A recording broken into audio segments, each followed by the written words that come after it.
Part 1. The Galactic Council's transmission cut through every frequency on Earth simultaneously. 17-year-old Jake Morrison was mid-bite into his sandwich when his phone, computer, and television all switched to the same alien broadcast. A towering creature with crystalline skin spoke in perfect English, though its mouth didn't move quite right.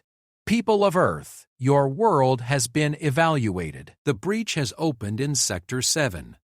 The Void Swarm comes. We require hunters. Send your best. The transmission died. Jake's mom dropped her coffee mug. Within 6 hours, every government on Earth was in chaos. The military mobilized. Special forces prepared. Then the second transmission arrived and everything changed. Clarification. We require your best hunters, not soldiers. Hunters.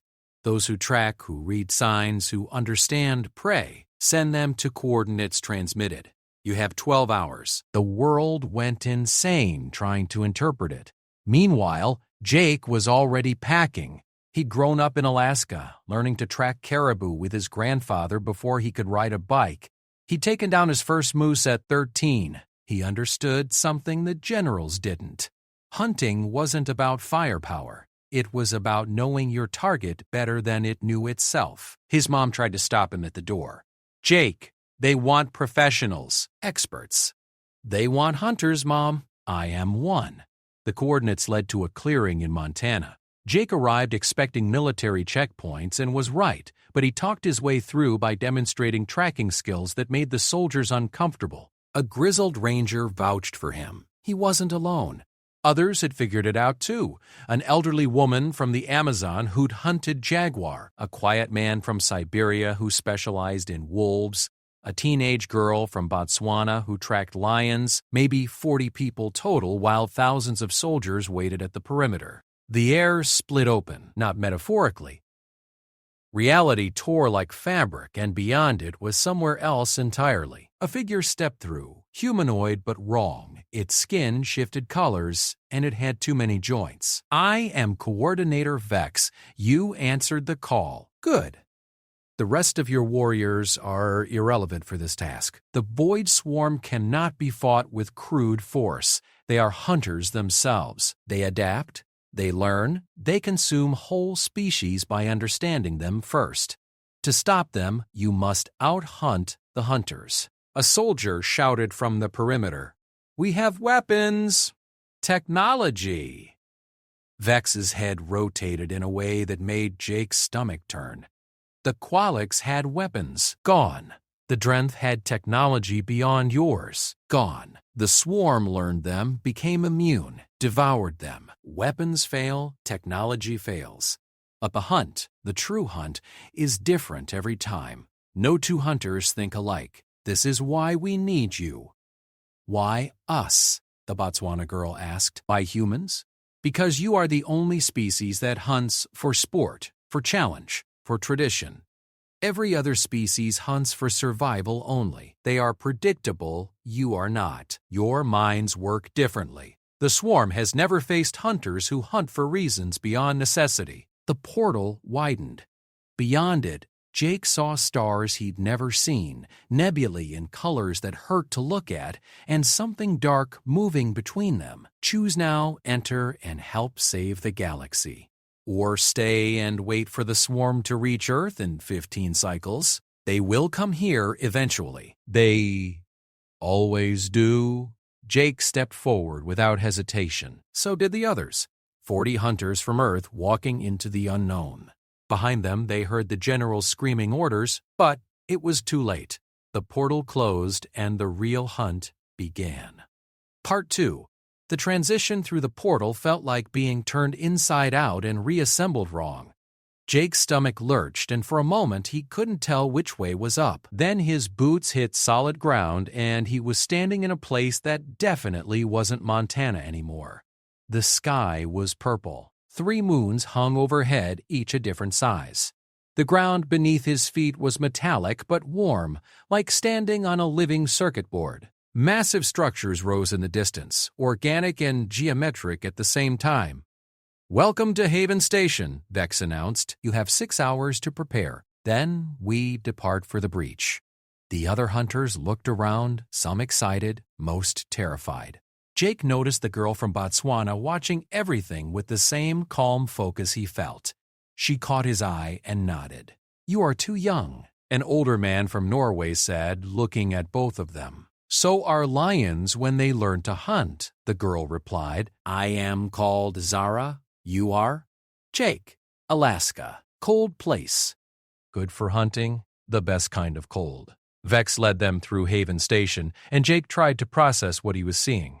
Aliens of every shape walked past them, some bipedal, others not even close. Creatures made of light conversed with beings that looked like walking crystals. A merchant tried to sell them something that squirmed. "This is the last free station in Sector 7, Vex explained.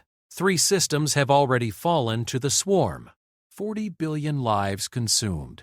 The breach allows them to cross from dark space into our reality. We cannot seal it. We can only hunt the swarm before they spread." They entered a massive chamber where weapons lined the walls. But these weren't guns or missiles. They were tools, instruments, devices that made no immediate sense. "Your primitive weapons will not work against the swarm," Vex said. "They adapt too quickly. Bullets become useless after the first kill, energy weapons after the second. These are hunters' tools designed to work differently each time you use them." Jake approached what looked like a spear, but it hummed with inner light and felt warm to the touch. When he gripped it, the weapon seemed to recognize him, adjusting its weight and balance automatically. "Resonance weapon," Vex explained. "It learns from you, changes with your intent. No 2 strikes are identical. The swarm cannot predict it because even you do not know exactly what it will do." Zara picked up something resembling a bow, but instead of arrows, it seemed to fire concentrated air or force. The elderly woman from the Amazon chose a blade that left after images. The Siberian hunter selected something that looked like a traditional spear but phased in and out of visibility. "Now you must understand your prey," Vex continued. A hologram appeared in the center of the room. Jake's blood went cold. The Void Swarm wasn't insects or monsters. They were something worse. They looked almost human at first glance, but wrong in every detail. 2 long limbs, joints that bent backward, faces that were almost right but completely alien. They moved like water flowing together and apart. "They were once like you," Vex said quietly. "Hunters from a dead universe. They consumed their own reality and now consume ours. They learn by eating. Every species they devour, they gain knowledge from. They know 47,000 species now. Their tactics are infinite." "How do we kill something that knows everything?" Jake asked. "You do what they cannot comprehend. You improvise. You create new patterns. You hunt in ways that have never existed before. This is why we need humans. You are chaotic, unpredictable. Your species should not even be good hunters with your biology, yet you are. You hunt with your minds more than your bodies." A klaxon sounded. Vex's colors shifted to something darker. "They have found us. The swarm has located Haven Station. We depart now. Your first hunt begins immediately." The floor beneath them moved, and Jake realized they were standing on a ship. The station fell away below them as they rose into that purple sky. Through the viewport, he saw space differently than Earth's telescopes ever showed. Nebulae breathed like living things. Stars pulsed with rhythms, and between them, something dark was spreading. The swarm. It looked like ink spreading through water, but alive, purposeful. It moved toward the station below, tendrils reaching out like a predator testing the air for scent. There, Vex pointed to a smaller tendril breaking off from the main mass. A hunting pack. 50 swarm units. They are scouting, learning. We intercept them before they return knowledge to the main hive. This is your test. The ship accelerated and Jake's training kicked in. This was just like tracking caribou. Watch the pattern. Understand the behavior. Find the weakness. Except his prey could think, learn, and adapt faster than anything on Earth. 3 minutes to contact, Vex announced. Remember, they will learn from your first attack. Your second must be different. Your third difference still. Never repeat. Never establish pattern. Hunt like nothing has ever hunted before. Jake gripped his resonant spear and felt it pulse in response. Beside him, Zara tested her force bow. The other hunters prepared their strange weapons. They were about to face an enemy that had destroyed civilizations far more advanced than Earth. But those civilizations had never hunted for sport, never tracked prey through frozen tundra just to prove they could, never passed down hunting knowledge through generations not for survival but for tradition. The ship's bay doors opened to vacuum, and somehow they could all breathe.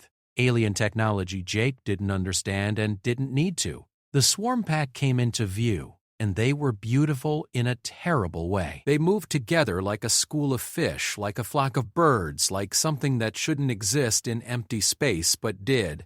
Now, Beck said, hunt. Jake jumped into space and fell toward his prey, spear ready, mind racing. Every hunt started the same way. Learn your target. Find the pattern. Break it. Part 3. The moment Jake hit the void, instinct took over. The swarm units turned as, one, their collective attention focusing on the falling humans. They moved like they were underwater, graceful and deliberate. Jake counted 53 of them, not 50. Vex's count was already outdated. They were multiplying or merging, he couldn't tell which. His spear hummed as he fell. The first swarm unit rushed to meet him, limbs extending impossibly long.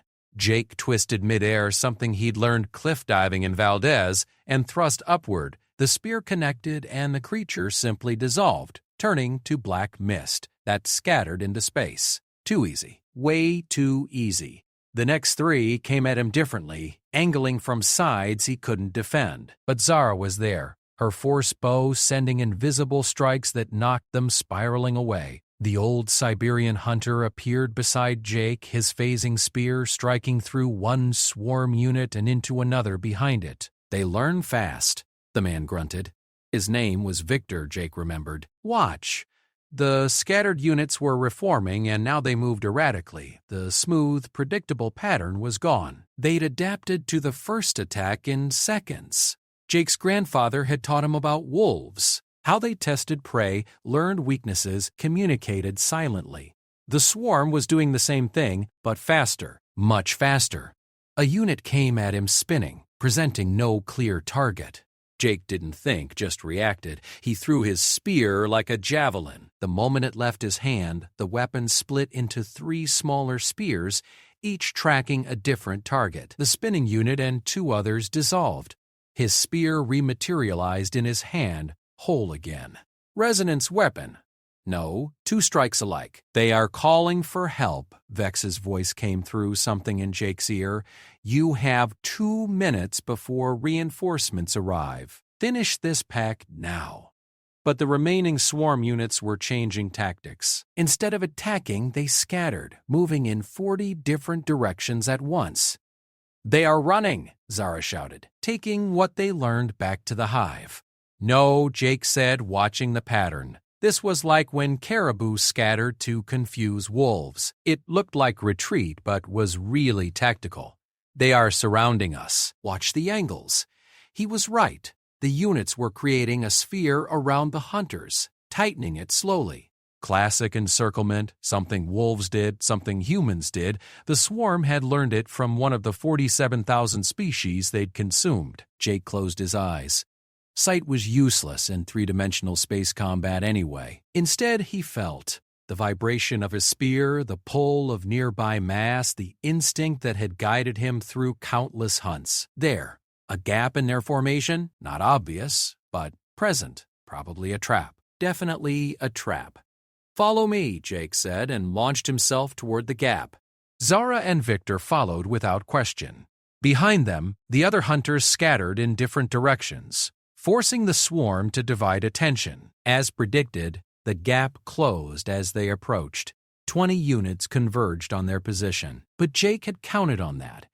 He'd hunted enough pack animals to know the basic truth. When you force a pack to converge, you know exactly where they will be. His spear struck the first unit, but this time it released a pulse that rippled through space.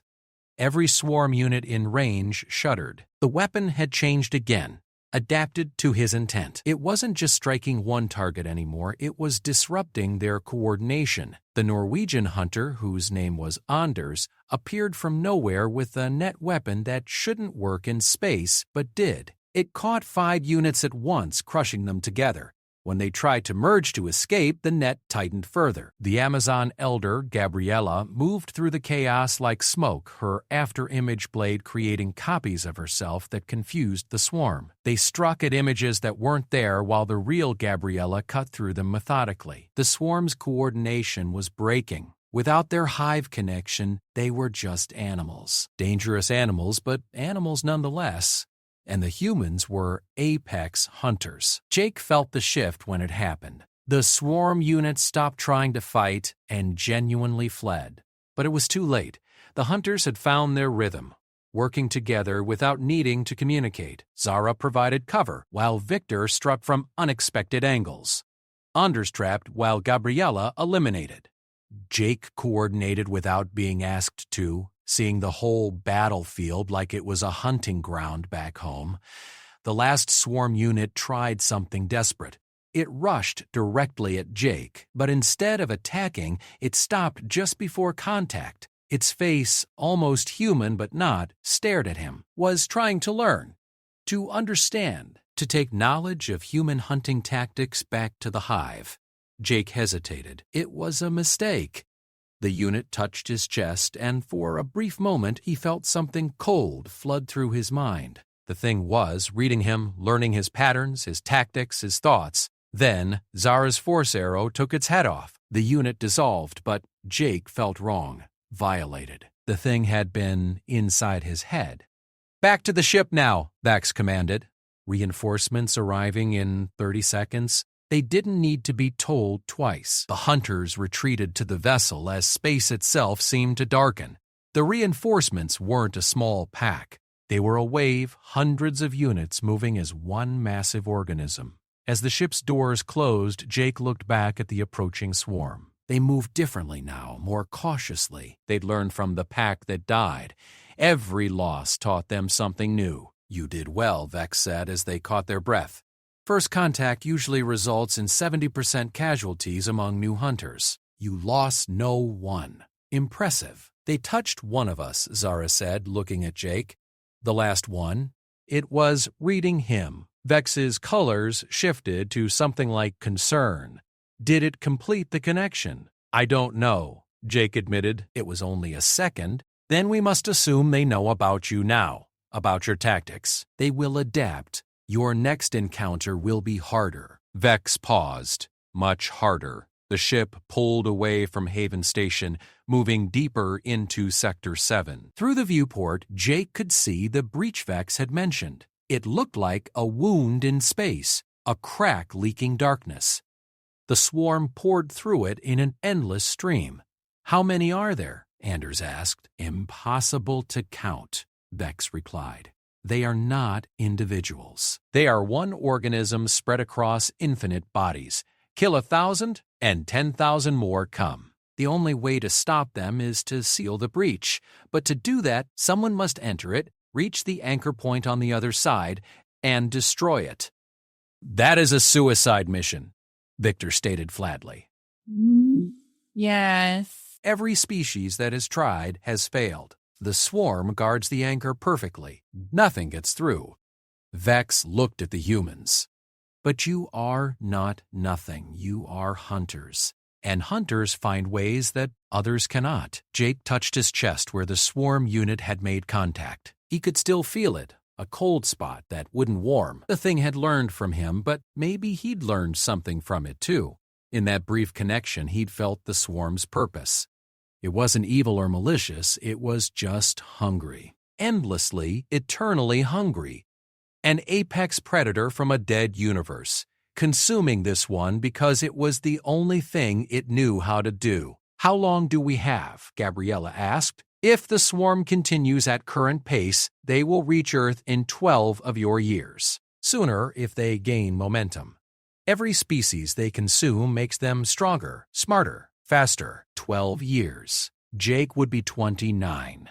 His little sister would be in high school. His mom would still be waiting for him to come home. Then we seal the breach, Jake said. Whatever it takes. Part 4. The ship traveled for what felt like hours through space that made no sense. Stars moved wrong, distances changed, and time felt slippery. Jake tried to sleep but couldn't. Every time he closed his eyes, he felt that cold touch again, remembered the swarm looking at him with almost human eyes. Vex gathered them in a briefing room that adjusted gravity to Earth normal. A courtesy, Jake realized. The coordinator was trying to make them comfortable for what came next. The breach anchor exists in a place we call the threshold. It is not in our reality or theirs. It is between. A hologram showed the wound in space, and deep within it, something pulsed. That is the anchor. Destroy it, and the breach collapses. The swarm in our universe will be cut off from reinforcements. We can eliminate them over time.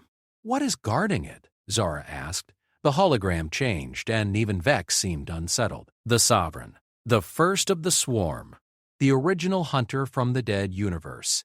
It has consumed over 1 million species across countless realities. It knows every fighting style, every tactic, every strategy that has ever existed. The image showed something massive, larger than their ship. It looked almost majestic, terrible, and beautiful at once. A being that had become the perfect predator through endless consumption. No one has ever survived encountering it, Vex continued. It does not just kill. It studies, learns, and adds you to itself. Every hunter who has faced it made it stronger. So we cannot fight it, Victor said. What is your plan? You are not going to fight it. You are going to hunt it. The distinction seemed minor, but Jake understood. Fighting meant confrontation. Hunting meant understanding your prey better than it understood itself. Finding weaknesses. Creating opportunities. The Sovereign expects warriors, Vex explained. It has faced them for eons. Soldiers, champions, heroes, all have failed because they approached it as an opponent to defeat. But you are hunters. You do not defeat prey, you outthink it. Zara leaned forward. What is its weakness? That is what you must discover. I can tell you what we know. It is alone. Unlike the other swarm units, it does not connect to the hive mind. It is purely individual. This isolation is either its strength or its weakness. I do not know which. Jake thought about that. A predator that hunted alone, like a polar bear or a tiger. Powerful, intelligent, but also vulnerable in ways pack hunters weren't. We need bait, he said quietly. Everyone looked at him. A tiger hunts best when it chooses the time and place, Jake explained. But a good hunter can become prey, make the tiger come to them, and then turn the trap. We cannot chase something that powerful. We have to make it chase us. Volunteering to be bait? Anders asked. It already knows about me. It touched me, remember? The swarm has my patterns now. Maybe the Sovereign is curious about me, about us. We are something new, something it has not consumed before. Vex's colors rippled through several shades. This is extremely dangerous. The Sovereign's curiosity usually leads to it studying its prey in detail before consuming them. The process is not quick or pleasant. But it is predictable, Gabriella added, catching on. If we know it will study rather than kill immediately, we have time to act. Time measured in minutes, Vex warned. But yes, time nonetheless. They spent the next hours planning. The approach was simple in concept, brutally dangerous in execution. Jake and 2 others would enter the threshold openly, making themselves visible. The Sovereign would come to investigate. While it focused on them, the remaining hunters would slip past and reach the anchor. The problem was the swarm's hive mind. Any unit could alert the Sovereign. They would need to move through thousands of swarm units without being detected long enough to reach the anchor. We cannot hide from them, Zara pointed out. They sense life, heat, movement, everything. Then we do not hide, Victor said, pulling out his phasing spear. We move between. This weapon passes through matter, yes? What if we pass through the swarm itself? Vex considered. Theoretically possible. The swarm units exist partially out of phase with normal matter. If you matched that frequency, you could move through them without detection. But maintaining that state requires absolute focus. One break in concentration and you solidify inside a swarm unit. I have held focus-tracking wolves through blizzards for 2 days straight, Victor said. I can manage. One by one, the other hunters committed. They would enter the threshold, split into 2 groups, and execute a plan that would likely kill them all. But if it worked, billions would be saved. The ship reached the edge of the breach 12 hours later. Up close, it was worse than the hologram showed. Reality itself was sick here, torn open and bleeding darkness. The swarm flowed through it like blood from a wound. Endless and unstoppable. Last chance to reconsider. Vex said, "This mission is beyond what we asked of you. Beyond what anyone should ask." Jake checked his spear, made sure it was bonded to him properly. Zara tested her bow. Victor, Anders, and Gabriella prepared their weapons. The other hunters did the same. Not one of them backed down. "We came here to hunt," Jake said, "so let us hunt." They suited up in gear that would let them survive in the threshold's hostile environment. The ship approached the breach and space outside the viewport began to distort. Jake felt his stomach turn as physics stopped making sense. The bay doors opened to madness. The threshold was chaos given form. Up and down had no meaning. Time moved in circles. The swarm filled it like locusts, millions of units flowing toward their universe.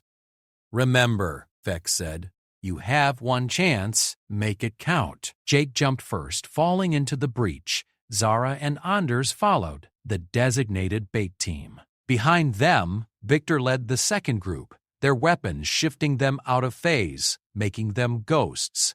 The swarm noticed immediately. Units turned, alerted to the presence of prey. But they hesitated, receiving commands from something deeper in the breach. The Sovereign wanted to see these new hunters for itself.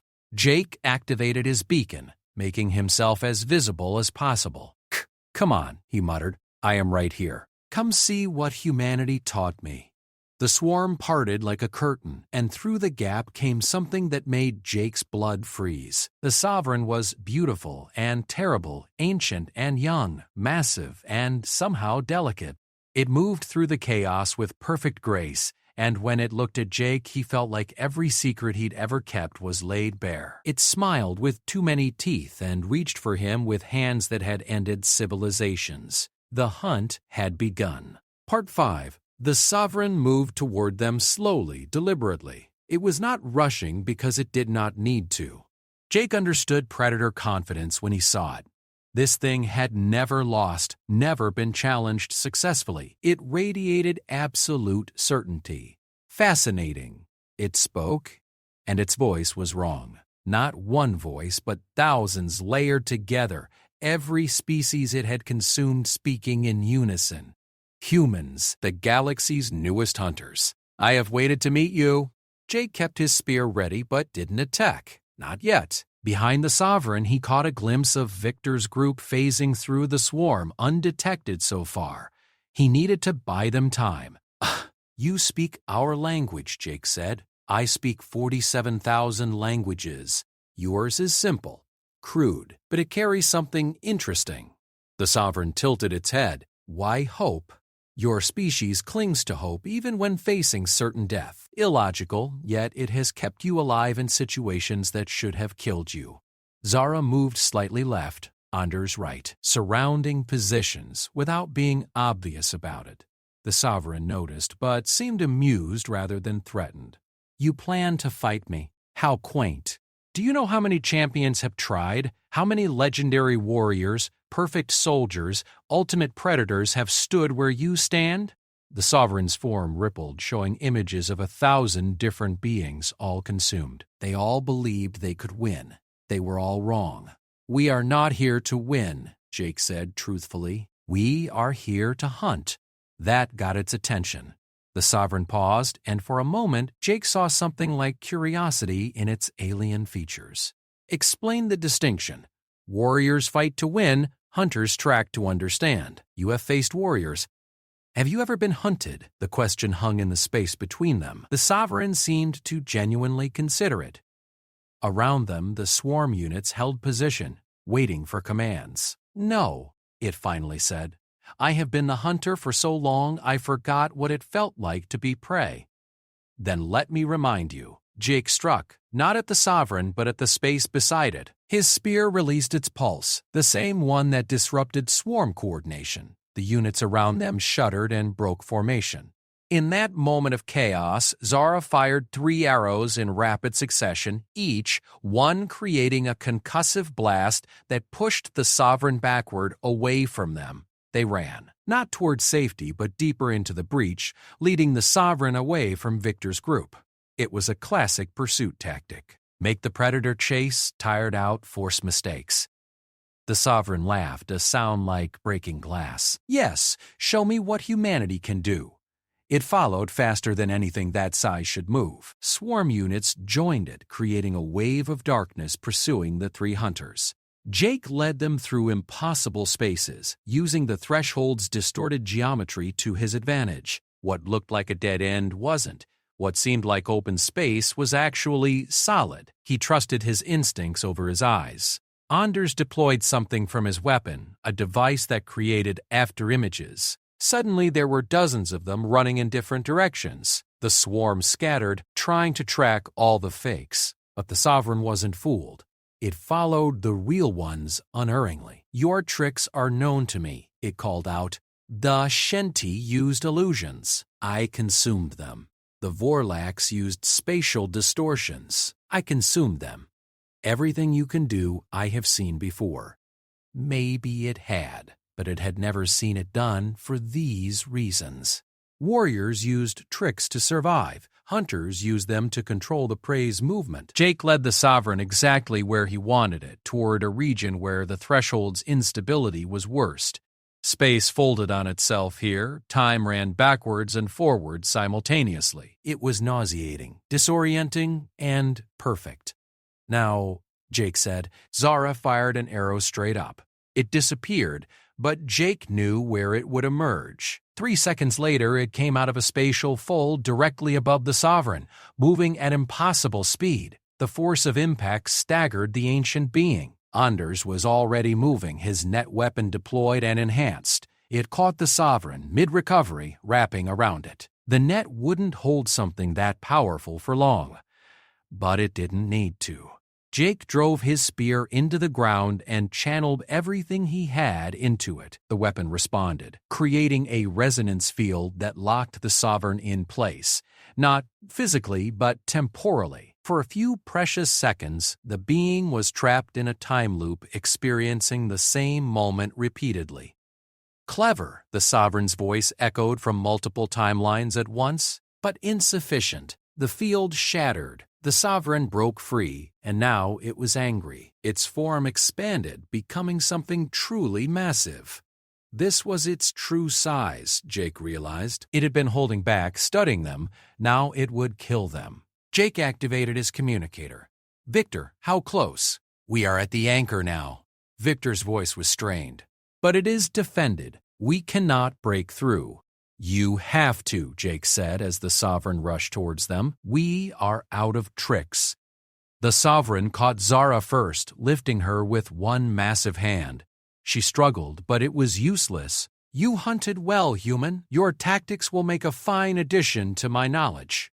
Jake felt that cold touch from before, but stronger. The Sovereign was reading Zara, learning everything about her. About human hunting techniques, about Earth itself. In moments, it would know everything. Then Zara smiled. You want to know about human hunters? Let me tell you our secret. She pulled a device from her belt, something Vex had given them, a resonance bomb, tuned to match the Sovereign's unique energy signature. It wouldn't kill the being, but it would hurt. More importantly, it would disrupt. We are really, really stubborn, Zara said, and triggered it. The explosion was contained but intense. The Sovereign screamed, dropping, Zara! Its form destabilized, flickering between states, and in that moment of weakness, Jake saw it. The thing Vex couldn't tell them. The Sovereign's weakness. It was alone. completely, utterly alone. It had consumed so many species that it was all of them and none of them. It had no home, no purpose beyond consumption. It was the loneliest thing in the universe, and that loneliness was eating it from inside. "Victor," Jake said calmly, "destroy the anchor now.